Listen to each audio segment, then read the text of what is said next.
as the material we're talking about, and in chapter 3 for the next 2 days on executing effective meetings. And I love how this part, for most of us, probably hit on stuff that we're not doing, hit on stuff that we haven't really been thinking about, hit on stuff of documenting the things we're doing in a way that ultimately becomes replicatable. Because if it doesn't repeat, you don't have a business. And so we've got to make sure we're building this replication. And the other big nugget I want to put in here as we start today, because it hit me right between the eyes with this chapter. We have to slow down to speed up. There's so many of us, including yours truly, that gets go, go, go, go, go. And we have brilliant ideas of how we're doing stuff. And rather than taking a moment to write it down and document it, maybe begin building a system of ways we do it, we just keep doing it our way. And over time, it adjusts and maybe not well. And so, man, I can't wait to hear what you guys are picking up out of here on effective meetings. This will be the next 2 days as we talk about these pieces. So I heard some folks talking before we got in there. Before we started today, you were right on page 38. So who was it? Who would like to take the deep dive into that section?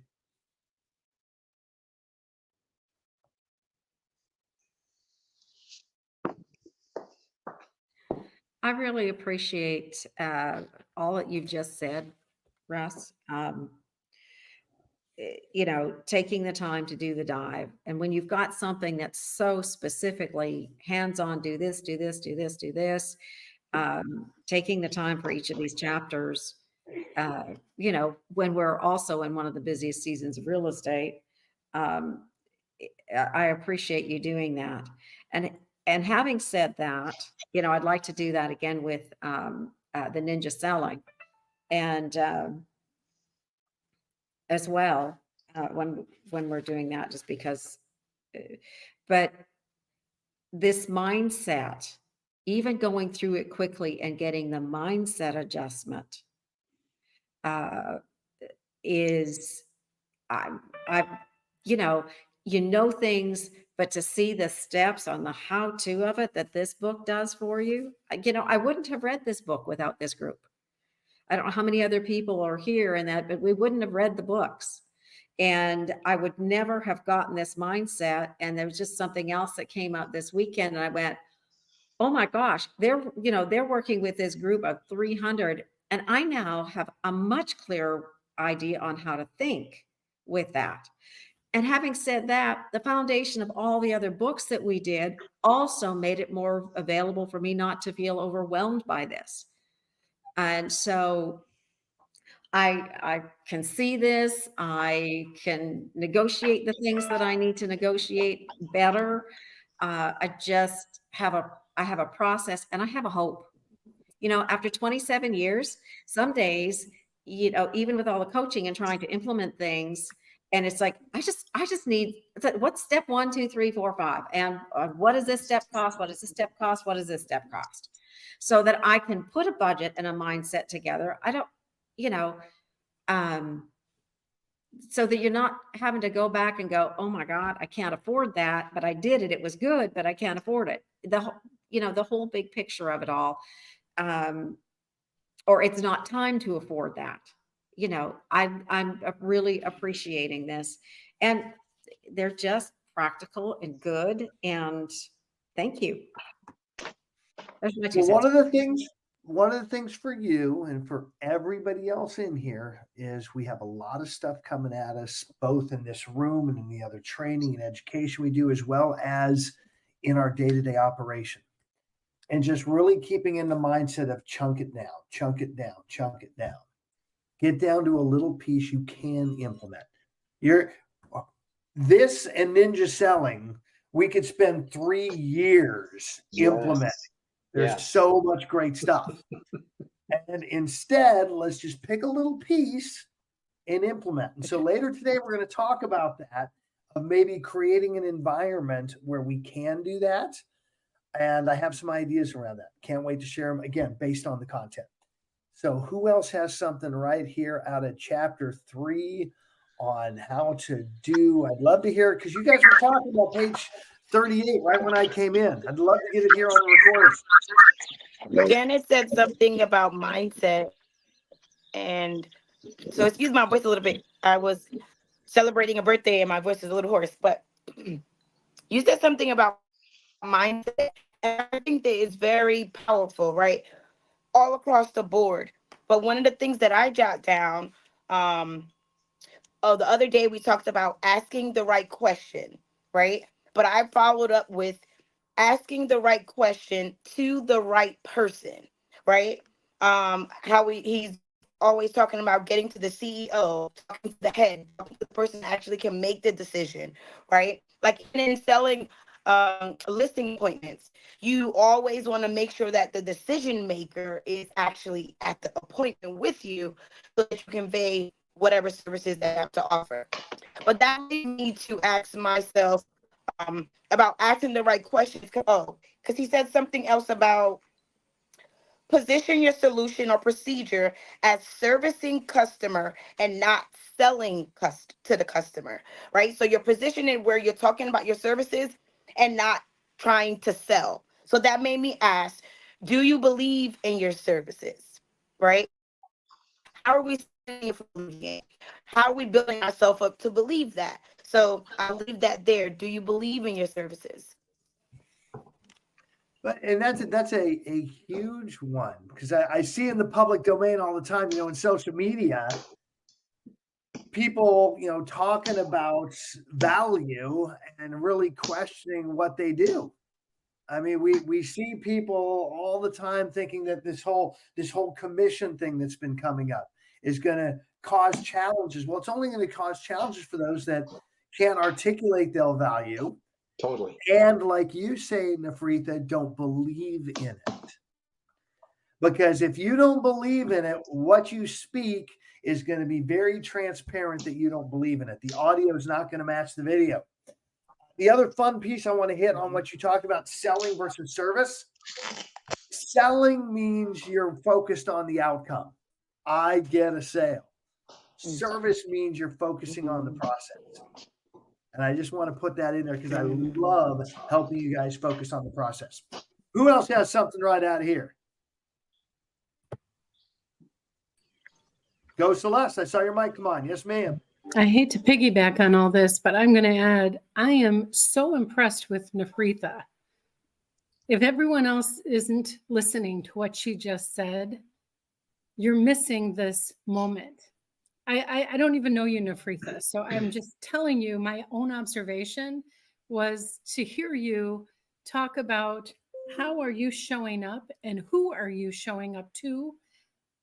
It's like it's obvious, but it's not obvious to everybody.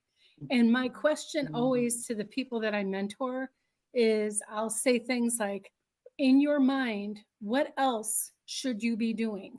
There's always going to have, you always have to have that question, what else? But it's not just what else, it's who else. When you sit down in front of a prospect or a client, are you asking, are you the only decision maker in this? Who else is on title? Oh my God, just the thought of conversation of who else is on title. There's two things that are happening when you ask those questions. You're getting to the right answer. And second, you're showing you are a professional. So you're stating your ground by helping them to get them to tell you who should be in this meeting. What a powerful thing. You are just amazing, Nafritha. So I just want to say that.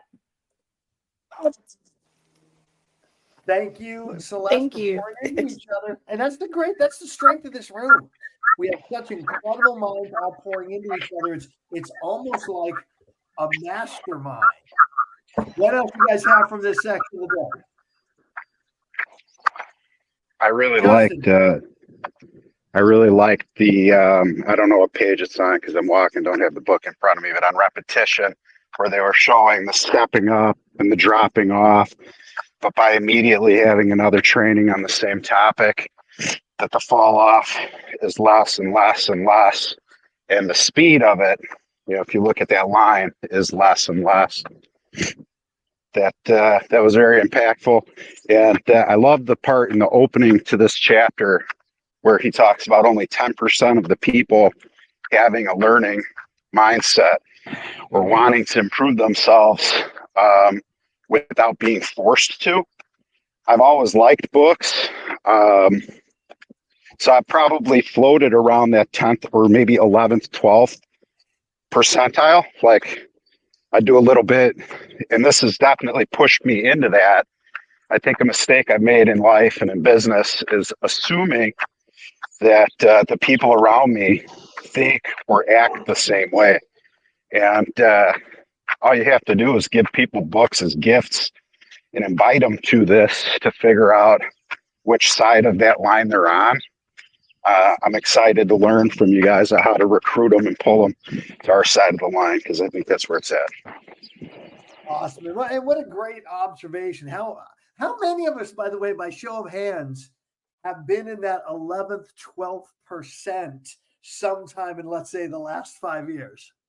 Right? We know we need to learn. We know we almost desire to learn, and yet we let the busyness of life stop us from learning and growing. And so I love, Justin, you're in here, you're doing it, you're evolving. And the other thing that's going to happen, guys, is you do this, and it may already be happening, you're going to realize people around you aren't growing at the same speed you are all of a sudden.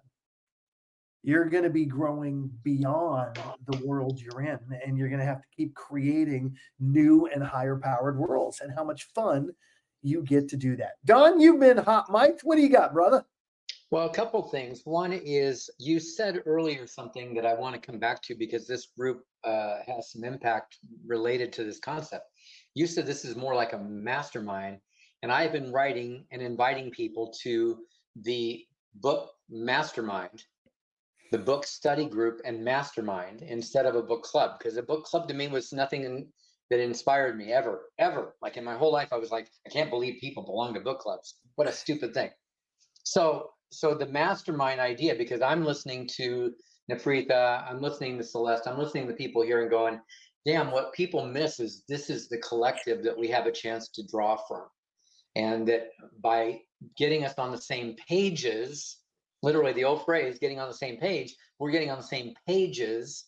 And what we get to do by that is draw upon all the mastermind, in this group. Okay, so that was one thing. Second thing is, the repetitious nature of it. I was thinking about how much time we spend jumping from a topic to a topic instead of taking one topic and going deeper.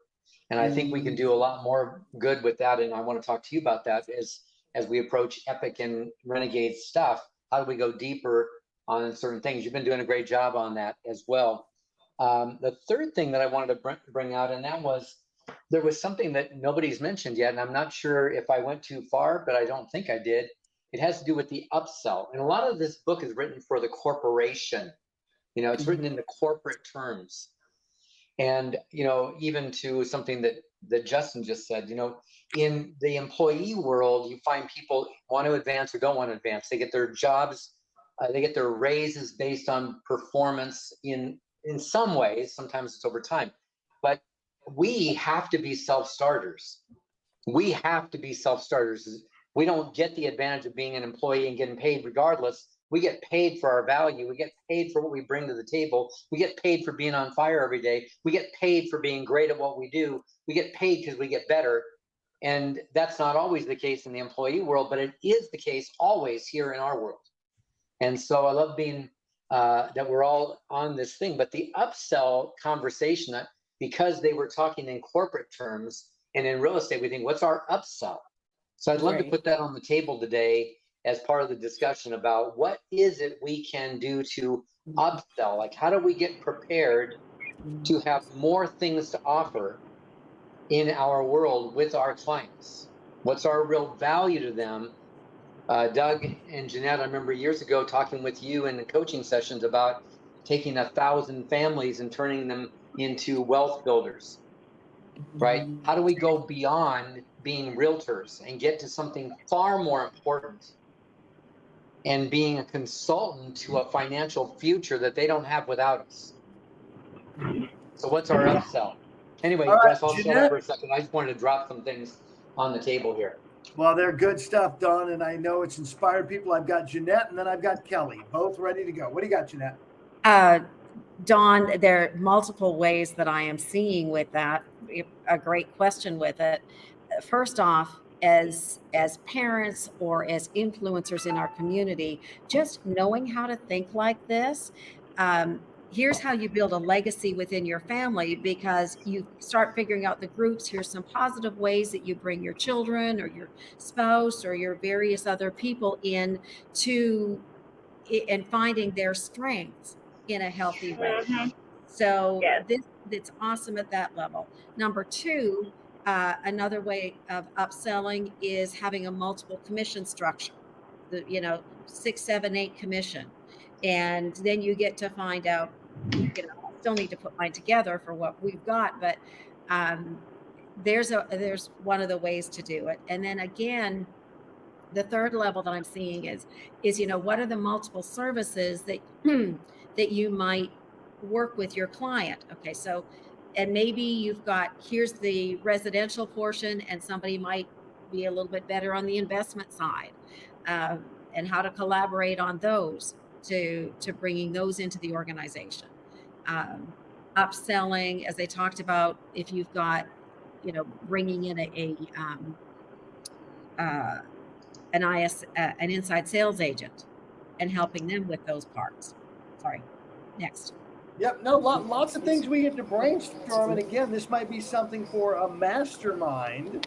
Again, right out of the content that we just read today on having something ongoing. Because I see us in this room and in these organizations as a company. For those with other brands and worse, a lot of us are with the EXP brand. We keep talking about the company, and we're a company inside a company. Yeah. And the people that are here are a company inside maybe multiple companies and organizations. Yet this is a collective that we can actually operate in these structures that we're looking at here. And so I definitely, in about 7-8 minutes, want to chat about that. Kelly, you're ready to go. What do you got? Several things. As far as us selling, yesterday I did an open house. I've got 3 new clients and 2 people that I'm going to go look at their house to list. So those are things that we can do at open houses that are upselling. But the big thing for me, as far as this chapter, is I have a senior real estate specialist, and I'm working with a lender and my pastor actually, and we are setting up with some local real estate attorneys, things like that, to do seminars on different things with title and estate planning and things like that. So there's so much, there's upselling there, and there's also serving the community in a way that they desperately need. So the upselling, and then the meeting, holding these seminars in a way that is beneficial for everybody. So this has been an amazing book at this particular time, and I can just see it. I've given it to my son and asked him to read it. He's in sales, in chemical sales, but it doesn't matter. It's just such an amazing book, really is.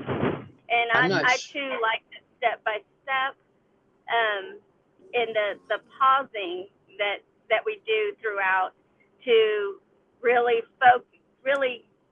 set those processes up. Awesome. And add some stuff. Don, what do you got?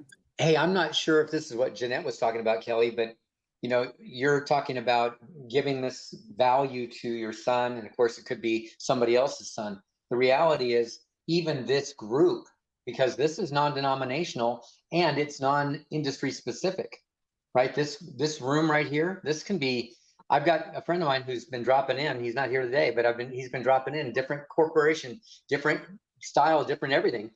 This is a value add. This is something we can bring to the community. Like, we have a cool group of people that gets together and discusses ideas that really matter.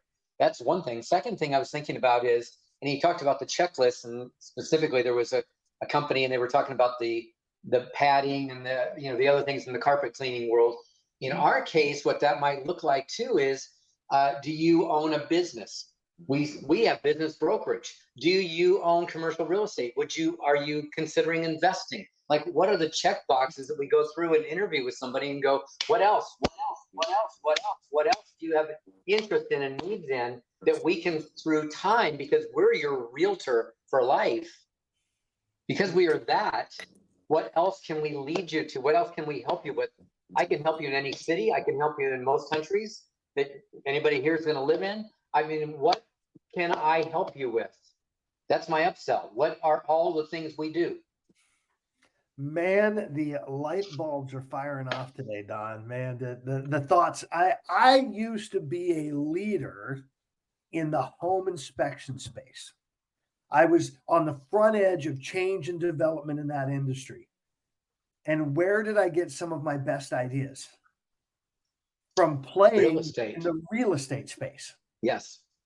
So imagine for a moment you're inviting your other business leaders to this room.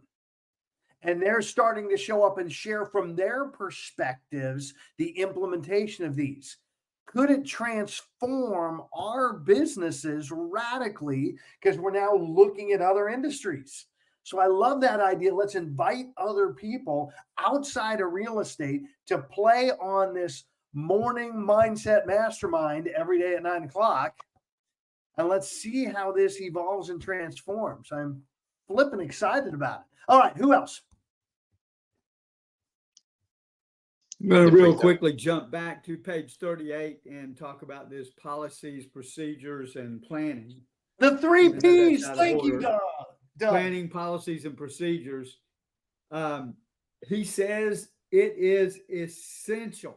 When somebody writing a book like this uses a word like essential, we ought to really just kind of read that over a couple of times and kind of let that start to sink in about how important this is.